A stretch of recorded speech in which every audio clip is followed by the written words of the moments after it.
This is for Wednesday, August 3rd, 1324.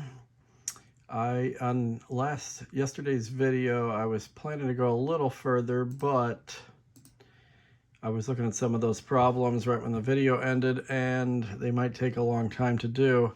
So let me skip over 26, 27, 28 for just right now. We'll see how this goes from this point forward. And we may either skip those or come back and do them at the end. So this is another good one here. We did one of these previously where you're doing the mean and standard deviation for a binomial.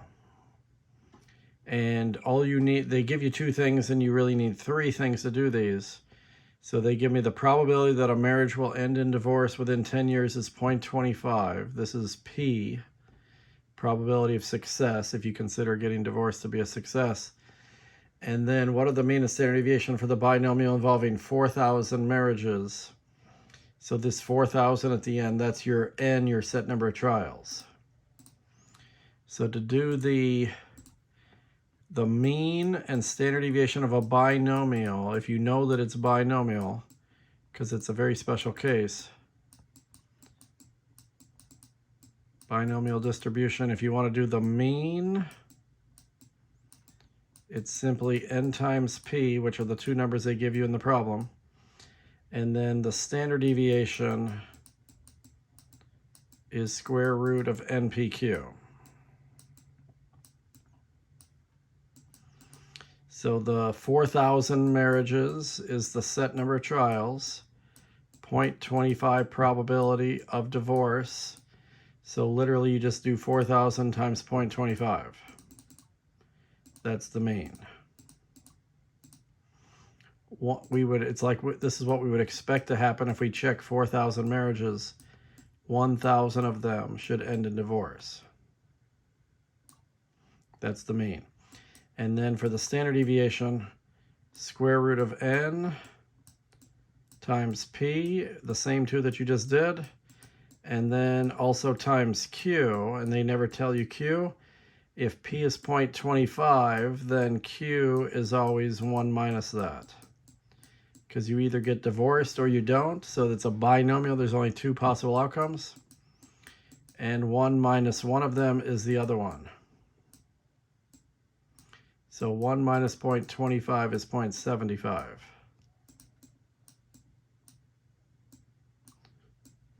So I can do the inside of this, 4,000 times 0.25, just like for the mean, there's the same answer for the mean, times 0.75. That's called variance, and then if you square root it, you get standard deviation. And they say round to 3 decimals. So 27.386, the next digit's a 1, so you don't have to add anything. 27.386.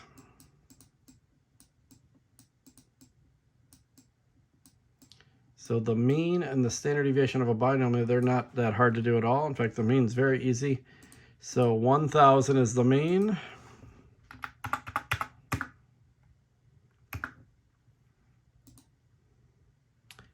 And 27.386 is the standard deviation. So that's a pretty doable question right there. Okay, the final section is 10.5. Use the pop-up below to find the area under the standard normal curve from 0 to 1.05.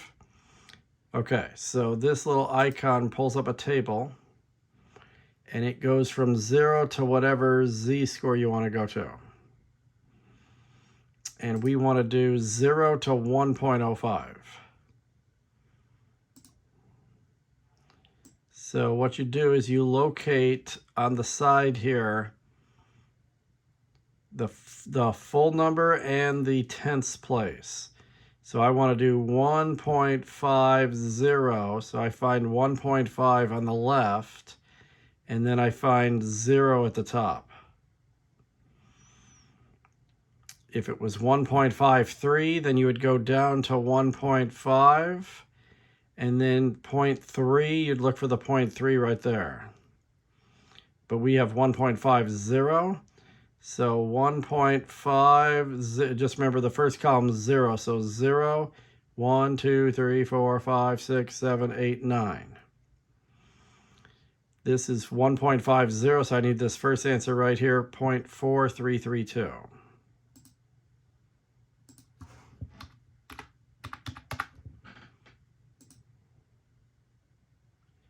Okay, find Z1. Oh, 1.05. I misread it. Sorry.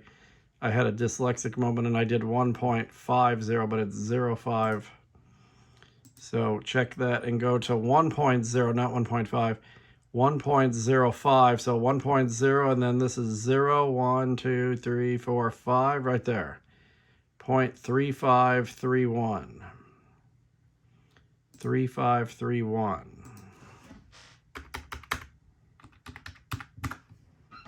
Okay. So this is the same thing, but just different numbers. So this is what's happening is you have a normal curve. A normal curve is this bell-shaped curve. And unlike binomials, binomials are exact only. You can flip a coin 10 times and you can only get 7 heads or 8 heads. You can't get 7.2 heads. But now a normal curve is what they call continuous, where any value is possible. And they're rounding these to 2 decimals, but you technically don't have to. You could go even more decimals than that if you wanted to. So how much area is in a normal curve if you go from the middle, which is the mean, out to any value as far as you want to go, I guess, as far as the table will go. The table goes all the way to 3.99. So this one's the same question, but it's from 0 to 2.42. So I just need to go down. If I want 2.42, you're going to use this 2 at the end for the 4.2. But I need to find 2.4 here. Find 2.4, and then 2 is this one, the third one over. So go down to 2.4, and then this is 2.40, 2.41. Here's 2.42. So the answer is 0.4922, 49%. 4922.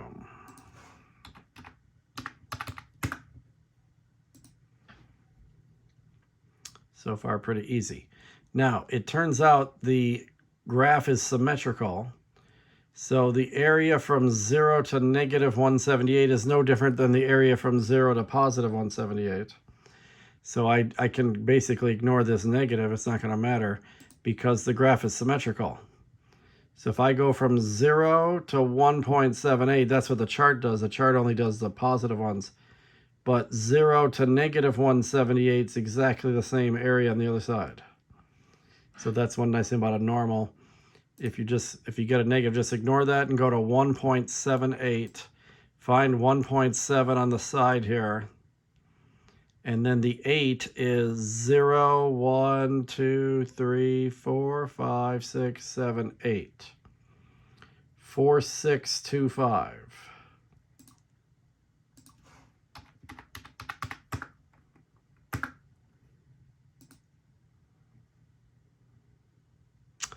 Okay, so then what if I want to go between negative 0.8 and positive 0.6? So this, again, the negative doesn't really matter, but I'm going to have to do these separately. And you can ignore the negative and say, I want to do 0 to 0.8 for the one that said negative 0.8. You can do this one like the previous problem. And then I got to do a separate one from 0 to 0.6. And then it's 2 separate areas. So here's the 0 is always in the middle of the graph. If this is 0.6 right here, the area from 0 to 0.6 is this. And the area from 0 to negative 0.8 is that, even though I can find it by just going to positive 0.8. Doing 0 to positive 0.8 gives me the same exact answer that negative 0.8 would give me. But I'm basically finding this area and this area. They're 2 separate areas, so you have to add them together. Just like in a geometry. Remember those geometry problems where they would have like the front of a house that was square or rectangle, and then on top they would have a triangle for the roof. and you want to know how much paint would it take to paint the front of the house and the triangular portion of the garage. And you found the area of a rectangle first, the area of a triangle, and you add the two areas together. Whenever you have separate areas, you can add them together. So I can, and again, negatives you can kind of ignore, but you have to break this up from 0 to whatever. The only way the chart works is if you go from 0 to something. So I can do 0 to 0.6 by going to 0.6, which is 0.60, so that would be the first answer right here.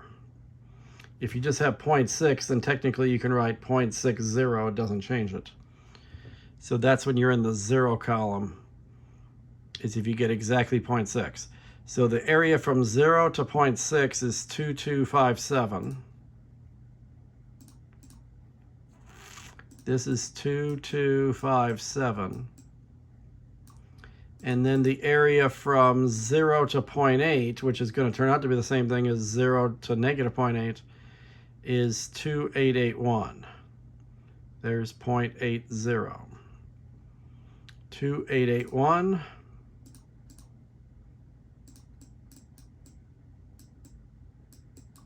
So this 28% plus this 22%, add that together, it'll be a little more than 50%. 2881 plus 2257, 5138. A little more than 51% of the area falls there. And it turns out that area under a normal curve is equivalent to probability. So it's like saying, what's the probability I land between these values on a normal curve? 5138. I think that's what I had. 5138. So if 0 is not involved, see how there's no 0 here? Then we've got to create two different areas that involve 0. So I want to go between negative 1.5 and negative 0.8, and it doesn't matter if I do that, because I can't do that directly, or if I turn it around, negatives will be equivalent to positives. So going from negative 1.5 to negative 0.8 is the same thing as going from 0.8 to 1.5. Because what it's saying is say this is negative 0.8 right here, and negative 1.5 is right there. They want this much area right here. Well, if negative 0.8's here, then positive 0.8's the same distance on the other side. And same thing with negative 1.5, positive 1.5's here. So these two areas are identical to each other. So that's why the chart only does positives, is because they don't have to waste pages doing all the negatives, since you can find the same answer from the positives. Now the only issue is I need this, but I'm going to actually work with that. So if I could just find this right here, that's the answer. So I'm not adding two separate areas together. But the problem is the chart only does 0 to something. It doesn't do 0.8 to 1.5. So what if I do 0 to 1.5? That's something the chart can do. 0 to 1.5, which you just go to 1.5 down here, because it's literally 1.5 is the same thing as 1.50. So it's that one I accidentally went to at first, 4332. That's 4332. From here all the way to there is 4332. But I don't want this white part. That I didn't even write it right. 4332?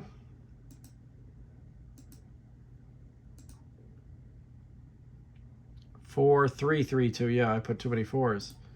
4, 3, 3, 2. That's both the part I want and this white part that I don't want. So we got to adjust for that. Well, the white part that we don't want is literally from 0 to 0.8. So this is similar to geometry 2. There was these geometrical problems. Remember the ones where they would have somebody's backyard. We wanted to mow their backyard, but they had like a circular pool in the middle of the backyard. So you would find the area of the rectangle, which includes the pool, but you're not going to mow the pool. So then you had to find the area of the circle, the pool, and since the pool's inside, then you subtract the two.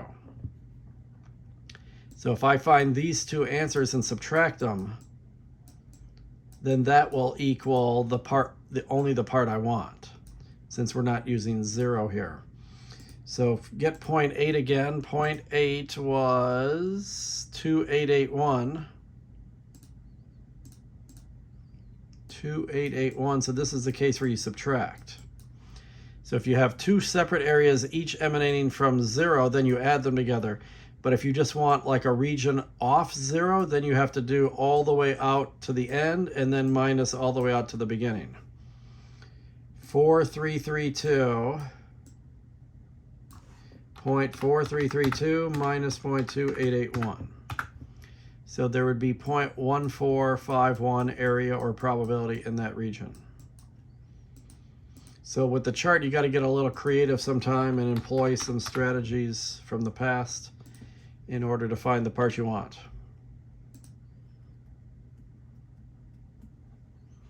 Okay, given a normal distribution mean 100, standard deviation of 10, find the number of standard deviations the measurement is from the mean. Okay, so this is a concept called a z-score. A z-score is literally what they just asked for, the number of standard deviations from the mean.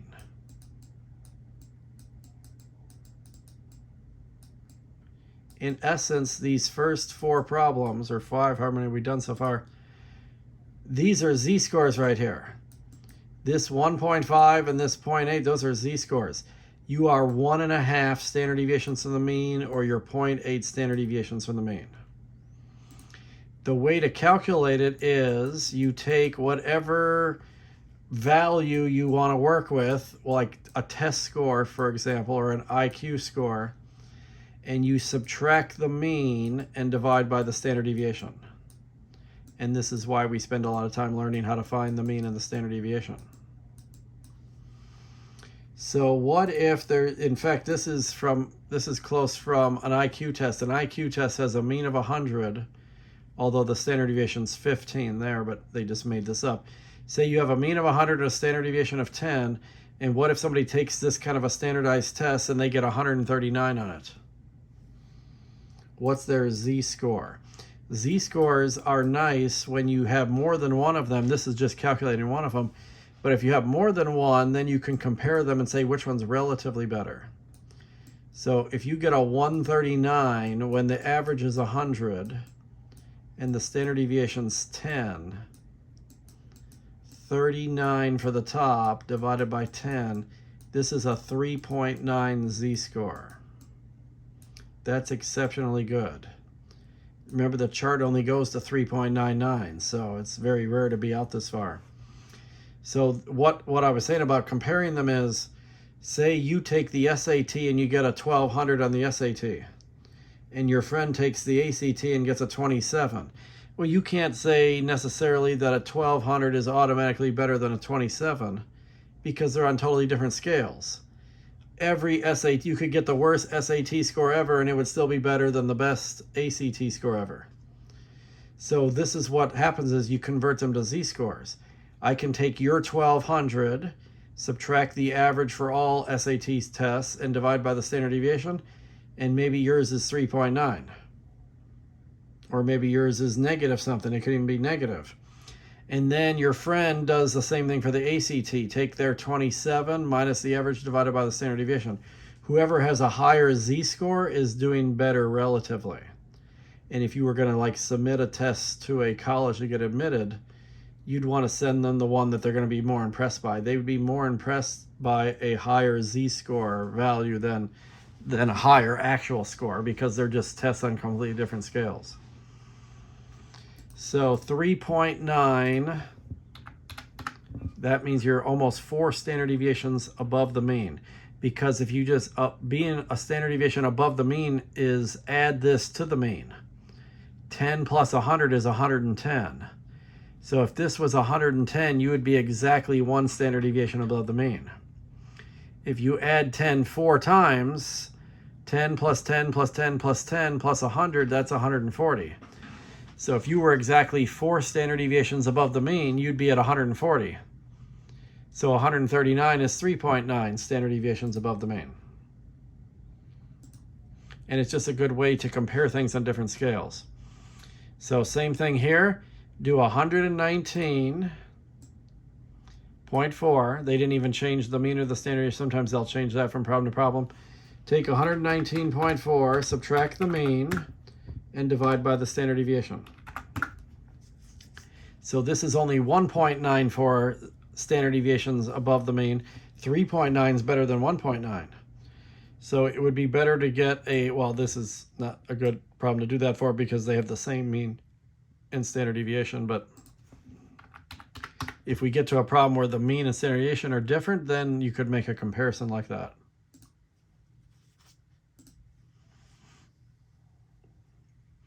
Nope, here they're the same. Okay.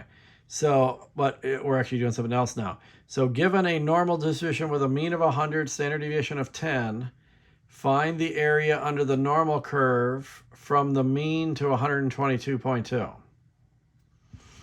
So this is the same as the first 5 problems, except you have to turn it to a z-score first.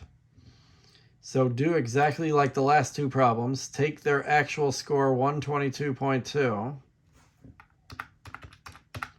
Minus the mean 100, divide by the standard deviation 10, 2.22. Now find the area from the mean to this 2.22. The mean in the original problem is 100, but the mean in the z-score, or what they call the standard normal, is always 0. So what we're doing on 37 is we're converting it back to the way 30 through 33 or so was doing. Remember how it was a mean of 0 here? That's what we have to do. We're using z-scores to convert back to this scale so we can look up answers on this chart. They don't have a chart where the mean is 100 and the standard deviation is 10. They'd have to make an infinite number of charts to do that. So anytime your mean is not 0 and your standard deviation is not 1, then you have to do this conversion process first. So I take the mean and the standard deviation and the actual score. I get a z-score. I got 2.22. So now this number 37, after I got the z-score of 2.22, now I can go back to the way the first 5 problems worked. And it said find the area from the mean, and the mean is 0 on the z-score scale, to the value you just calculated, which is 2.22. How much area is here? That's what the chart does. The chart goes from 0 to a positive number like 2.22. So go down to 2.2 on the side. This is the side of the chart. And then the top of the chart, you want O2, because you're trying to get that second 2. The second 2 is right there. It's like you're adding these together. And if you add them together, this 2 is the second 2, and then 2 plus this 0 is why that's a 2, and then you got your front 2. That's why the chart's weird like that. So I need to find 2.22 in the chart. See how this is back at 0? It's not at 100 right now. So go down to 2.2, and then you go over 0, 1, 2. Right there, 48, 68. 48, 68.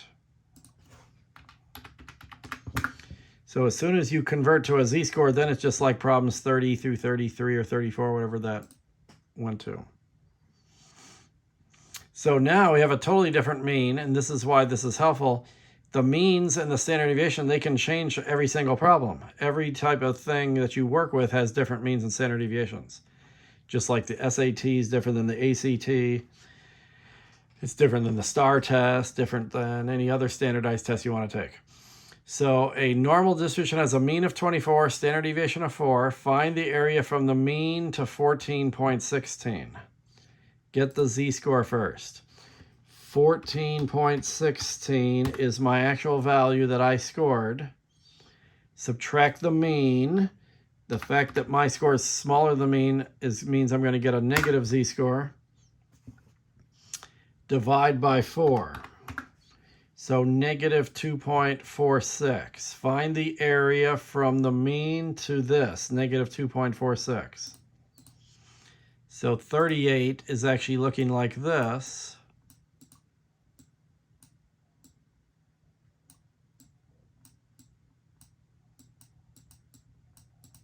And you're looking for this area here. But the chart won't do that. It doesn't go to negatives. So go over here to positive 2.46. The chart can tell you 0 to 2.46. And because the graph's symmetrical, this area is the same as that area. So I'll just ignore the negative and find the same answer in the chart for the positive. The answer is going to be the same. But the key to these is anytime you don't have 0 for the mean and you have some larger score out here, then you got to convert to z-scores first. So 2.46, is that what I said? Yeah, 2.46. So find 2.4 down here on the side. And then you're looking for 6, but remember to count to 0 first. 0, 1, 2, 3, 4, 5, 6, right there. 49.31. 49.31. And that'll be the same answer as mine because of the symmetry of the graph. 49.31.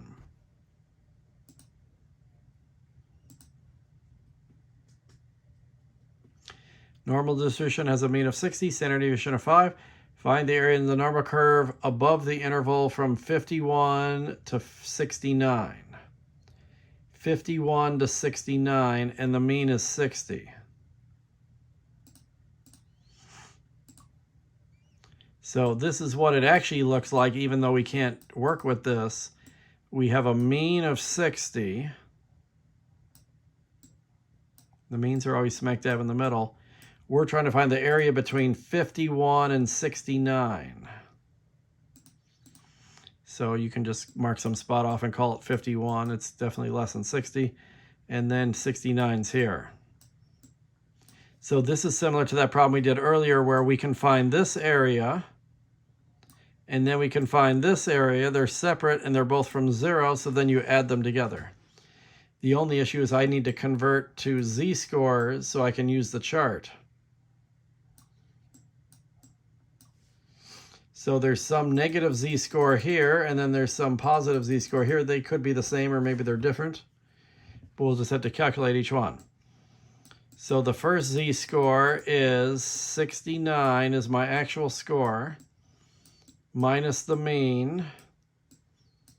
And I think the standard deviation was 5, but let me double check. Yeah, standard deviation was 5. So that's 9 divided by 5. And I think I told you about dividing by 5, how that's always 0.0, 0.2, 0.4, 0.6, or 0.8. This is 1.8.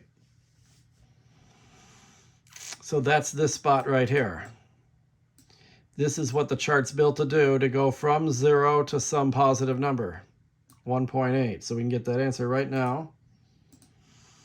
0 to 1.8. Find 1.8, and then it's technically 1.80, so then it's the first answer. 4641. This area is 4641. So the second z-score is when you're below average and you got a 51 on whatever test you're taking, and the average of the test was 60 divided by 5. Now they could have picked a different number than 51, but maybe they did this on purpose. That happens to be negative 9 over 5. So that's negative 1.8. But the distance from 0 to negative 1.8 is exactly the same as the distance to positive 1.8 from 0. So normally we would have to look that one up too, and we would just ignore the negative. If this had been negative 1.6 or negative 1.4, I would have had to look up positive 1.6 or positive 1.4 and get that answer, and then you would add the two answers together. But since the symmetry of the graph, this has to have the same area, 4, 6, 4, 1. We still have to add the answers together because they're two separate areas. But at least I didn't have to look up the second one in the chart because it turned out it was the same distance as the first one. So I could even hit times 2 if I don't want to do plus itself. 9282. But we did have a problem where it was 0.6 and negative 0.8 or something like that. Yeah, here it is. 0.6 and negative 0.8. They don't have to be the same distance. So then the two answers are not the same. They're two different answers that have to be added together. They could have done that on this problem, but they chose to make... See, the distance from 60 to 69, that's a distance of 9. The distance from 60 to 51, that's a distance of 9. So one's positive 9, the other one's negative 9. And that's why their z-scores are positive and negative, same thing as each other. 9298.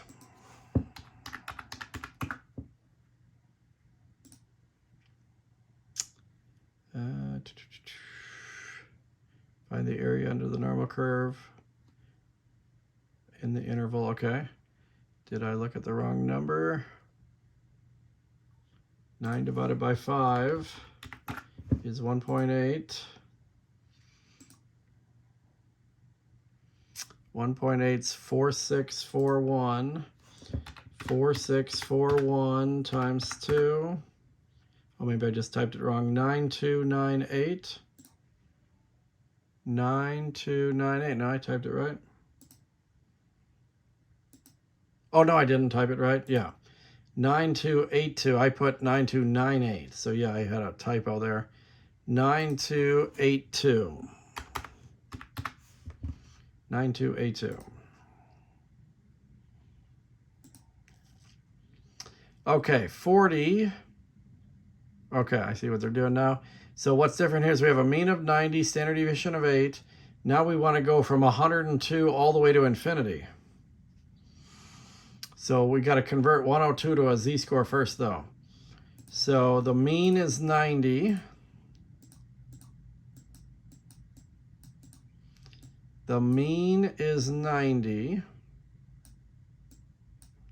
We want to go from 102, not back to 90 like usual. Usually we go from the mean to a spot. We want to do 102 all the way to infinity. Now, luckily, the graph gets really low out here, so there isn't much way out past 102 anyway. But we can't do this directly. We can't go from 102 to infinity. All the chart can do is go from 90 to 102. And it can't even do that. You have to have z-scores. So get a z-score first. The actual score is 102. The mean is 90. The standard deviation is 8. This is 12 divided by 8, which should be 1.5. Yep, 1.5. So this is our actual scenario, but we convert to z-scores. So we can use the table. So this is the same thing as saying go from 1.5 to infinity. But remember, the chart only goes to 3.99. There isn't much out there past 3.99, but that's fine. So here's the only issue. I can't find 1.5 to infinity, but what I could find is this white area again. From 0 to 1.5, the chart would tell me that distance. 0 to 1.5 I can look up. 0 to 1.5, that's that 4332 that we've gotten a couple times. 4332. There's 4332 from 0 to 1.5, but I don't want that. I want everything after that. Well, here's the way you find this is the fact that the whole graph has 100%. The whole graph is one area, or 100%. And the mean is always smack dab in the middle symmetrically. So that means 0.5 of the area is on each side of the graph. There's 0.5 from 0 to infinity. So if I want this shaded part, these are two separate areas, and I know the total is 0.5. If I do 0.5 minus this white area, I'll get the shaded area. So it's another kind of geometry trick to get the answer right. 0.5 minus 0.4332 is 0.668. There would be 0.668 in this little tail region. And it actually, from 102 till probably about 120 or so, or maybe 130, there isn't going to be much after that. So it doesn't take much more after that, but it's still technically going to infinity. The graph never stops going left or right. Okay, so I wasn't sure how long this section 10.5 was going to take, but it wasn't long at all, actually, just a half an hour. So we have time to go back to these now.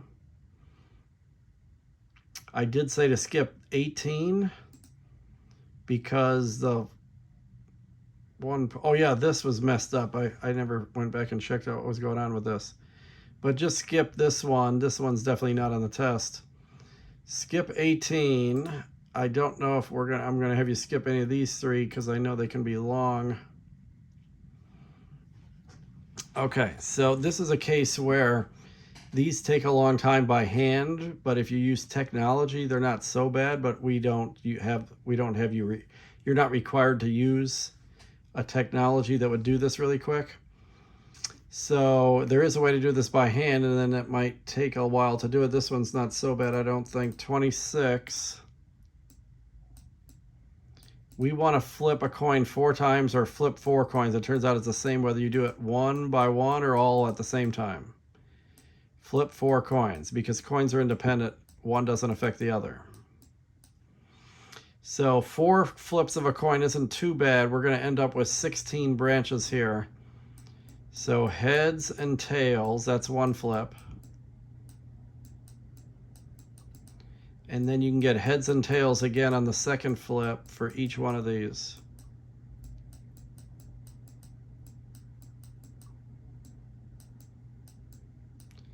Third flip, heads or tails.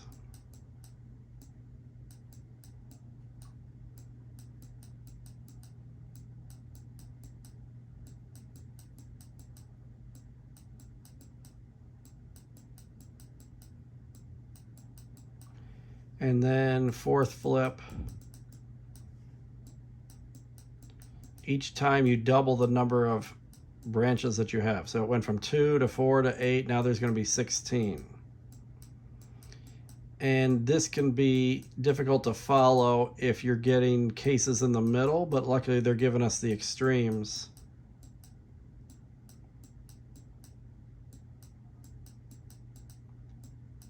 Which is why I think this problem is actually doable, although I'm already starting to run out of room here.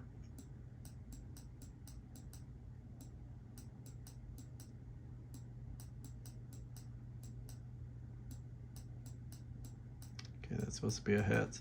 So 1, 2, 3, 4, 5, 6, 7, 8, 9, 10, 11, 12, 13, 14, 15, 16.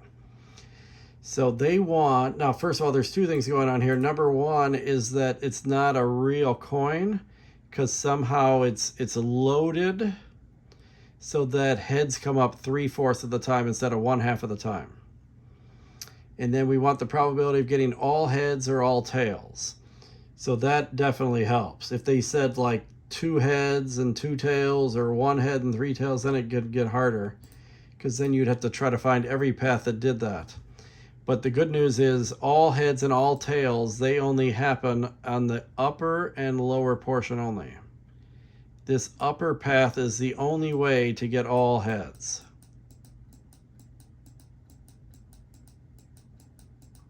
And the only way to get all tails is at the very bottom. So we don't have to search in the middle where there's mixtures. That's where it could get a little sticky. And again, normally heads and tails are 1/2 or 0.5. So instead, and I don't know, will they take a decimal? Let me see. Yeah, they want decimals. That's good.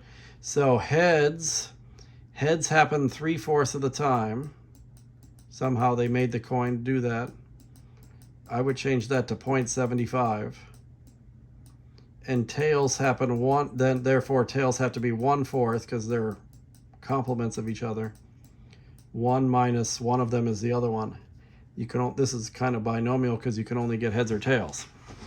So all you have to do is each time you see a heads, you just multiply that individual probability.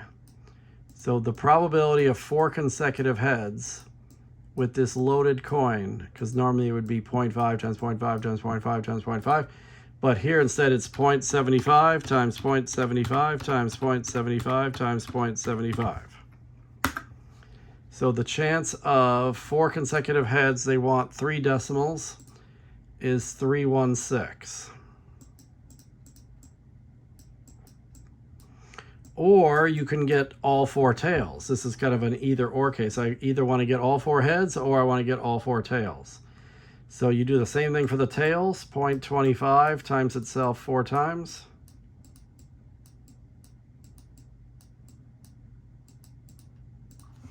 .25 times 0.25 times 0.25 times 0.25. The chance of that to 3 decimals is 004. Add 1 to this 3 because of the 9. 004. Ors is when you add. So I need 316 plus 004. There's a 0.320 or just 0.32. It's technically 320, but we can just put 0.32 in. Zeros at the end don't matter. So that one's not so bad because you got the all heads of the all tails. It's if there's 1, 2, or 3 tails, then it gets a lot messier. Okay, what's going on here? 9 defective out of 100. Sample of 10. If the sample produces more than 2 defective, the whole day's output is out. Okay. 9%. Okay. So they want, if the sample produces more than 2. More than 2 would be this right here. More than means greater than, but it's greater, it's only greater than, it's not greater than or equal to.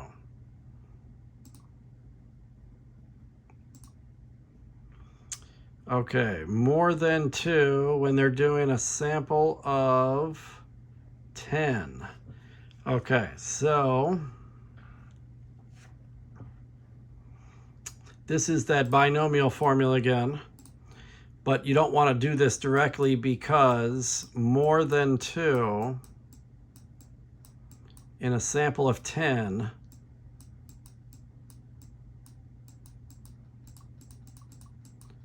means that you would have to calculate 3, 4, 5, 6, 7, 8, 9, 10 and add all the answers together. So that's 7, 8 different calculations. But notice, what if I do the ones we don't want? What if I do 2, 1, and 0? Let me do the side that has less work. 2, 1, and 0. We have a sample size of 10. And then it said in the paragraph that P is 9%. There's 9% of these things are defective. So those are the 2 numbers they always give you in a binomial, N and P. 9% is 0.9. So therefore Q that they never tell you, that's always 1 minus P. That would be 0.91. So we just have to do the binomial formula 3 times and add all the answers together. Although that won't be the final answer, but we'll be close. So remember the formula goes N combination X, P to the X power, and Q to the N minus X. And even though we have to do this 3 times, if you get the first one correct, then the other 2 come from that more easily. So 2, if X is 2, you would get 10 combination 2. P to the 2, oops, I should have put a number there. 0.09, let's pretend this is a 9 here. 0.09 to the 2, and 0.91 to the 10 minus 2. 10 combination 2, that's where you do 10 times 9, stop after you have two numbers, and then divide by 2 and 1, since it's the second number is a 2. 2 can go into 10 5 times. 5 times 9 is 45.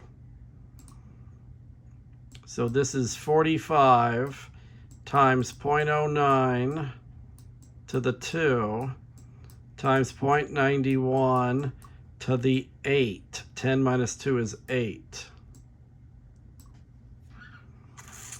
So I'll calculate that in a second, but here's what happens. All you're going to do is change all three of these 2's to a 1. Everything else stays the same. 10 combination 1, 0.09 to the 1, 0.91 to the 10 minus 1. And 10 combination 1 is easy to calculate. It's literally the 10. If the last number is a 1, the answer is the front number. And 0.9 to the 1, you can just put 0.9 for that. Anything to the first power is itself. And then 0.91 to the 9. 10 minus 1 is 9.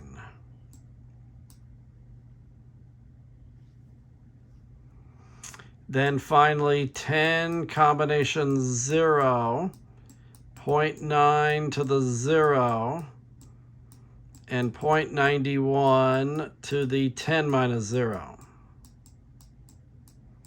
Well, anything combination 0 equals 1 exactly, just like anything to the 0 power equals 1.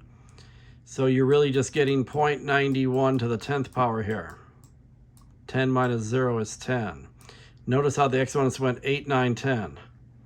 And these technically went 2, 1, 0. So if I get all three of these and add them together, we'll almost be there. So I need to do 45 times 0.09 raised to the second power times 0.91 raised to the 8th power. And let's see how far they want it rounded. Round to 4 decimals. So 1714 for that part. 1714. Now type this middle one in. 10 times 0.09 to the first power just times itself, times 0.91 raised to the 9th power. 3851.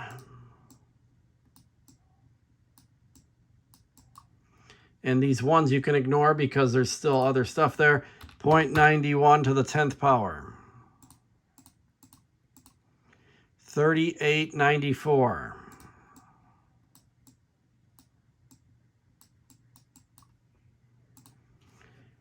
3894 plus 3851 plus 1714. There's a 9459 probability. 9459 probability that you're going to get 0, 1, or 2. We don't want 0, 1, and 2. We want 3 through 10. But it's just like the P and the Q idea. It either rains or it doesn't rain.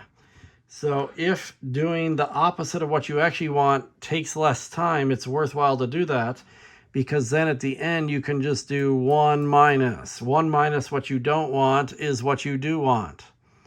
And it's just quicker to do 3 calculations in 1 minus than to do 8 calculations. The alternative would be to do this for 3, 4, 5, 6, 7, 8, 9, and 10 and add all those answers together, which could be done, but it's going to take a lot longer. So 1 minus 9459, there's 0541 in the all 8 parts that we want. 0541. This little 1 minus trick is very useful on problems that are long like this. 0541.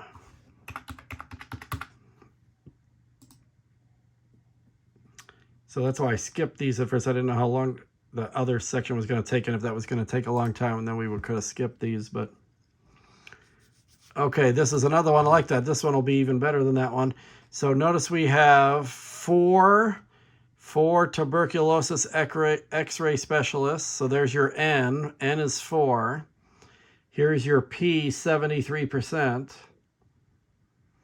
And then it says at least 1. This problem is very similar, but it's going to be even less work. What are we on now? 28. So N is 4. P is 73%. Change that to a decimal, 0.73. And then do your Q from that, 1 minus that. 0.27.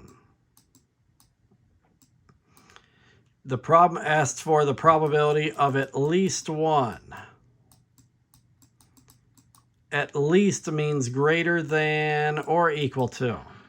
Now there's only 4, so the list is 0, 1, 2, 3, and 4 only. Last time it was 0 through 10.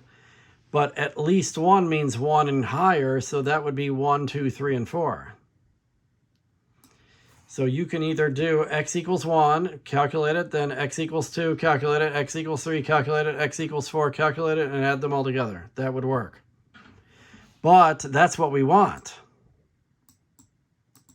Notice what we don't want. We don't want 0, but that's only one calculation.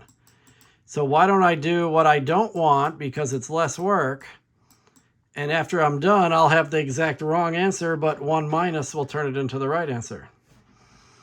The answer to the what I want plus what I don't want has to add up to 1, because that's everything. That's 100% of everything. So now do 4 combination 0, n combination x, times p to the 0 power. Remember that those two always repeat each other. P to the x power, and then q to the n minus x. Anything combination 0 is 1. Anything to the 0 power is 1. So you're going to get 0.27 to the 4th power, because 4 minus 0 is 4. 0.27 to the 4th power. How far do they want it rounded? 4 places. This is 0053. What I don't want is 0053. So what I do want is 1 minus that. 1 minus 0053 is 9947. So it's like saying if there's a 0.005 probability that it won't rain, there's a 99.5% chance it will rain. This was a whole lot easier. I did one of these binomial formula calculations, and it was a nice one where I got a couple of 1s in there. And then I just had to 1 minus the answer, and that saved me from having to do 1, 2, 3, 4 calculations and add them all together. 9947. This is a complement. Whenever you do the opposite, it's called a complement. It's a very useful thing. It can save a lot of work. So say you're rolling 2 dice and you want the probability of a 3 or higher, rather than adding 3, 4, 5, 6, 7, 8, 9, 10, 11, 12, you could just find the probability of 2 and 1 minus it, and boom, you got the answer. Okay, so we did everything except that I don't know what was wrong with that problem, but I would have to spend some time looking at it. It is possible that they occasionally have a mistake in here. Maybe this is a mistake, because I would say this answer is 50.5, but they must be doing some formula that I'm just not aware of. But I tried to follow their example, and then I didn't have time to look at it after the video was over. So let's just skip 18. It's not worth fighting them over that little detail. The answer is so close anyway.